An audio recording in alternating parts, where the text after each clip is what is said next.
আসসালামু আলাইকুম রহমতুল্লাহ। এইমাত্র আলহামদুলিল্লাহ মাগরিবের নামাজ শেষ করলাম। তো এখন যাইতেছি আল ওয়াতিম মার্কেটে। অনলাইনে দেখলাম আল ওয়াতিম মার্কেটে একটা কিনলে সাথে আরেকটা ফ্রি, এরকম কিছু অফার দিছে। সবগুলো প্রোডাক্ট না, মানে কিছু প্রোডাক্টের উপর এরকম অফার দিছে, তার মধ্যে চাউল আছে। তো চিন্তা করলাম রুমের পাশেই যেহেতু ওয়াতিম মার্কেট, এরকম একটি অফার মিস করা যাবে না, চাউলও যেহেতু প্রয়োজন মাসের শেষের দিকে। এই জন্য যাইতেছি আল ওয়াতিম মার্কেটে, যা দেখি কী অবস্থা, কেমনি কী চাউল পাই কিনা। তো ফাইনালি এসে পড়ছি, খুব একটা টাইম লাগে না, রুমের একদম কাছেই। এই কারণে নামাজটা শেষ করেই চলে আসছি, অফারটা মিস করতে চাই না।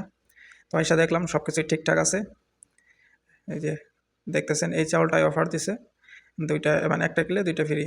একটার দামে দুইটা, 10 কেজি 10 কেজি 20 কেজি 92 রিয়াল, একটা বললো 46 রিয়াল। তো দুইটা নিয়ে নিছি, আমার জন্য একটা, রুমমেটের জন্য একটা।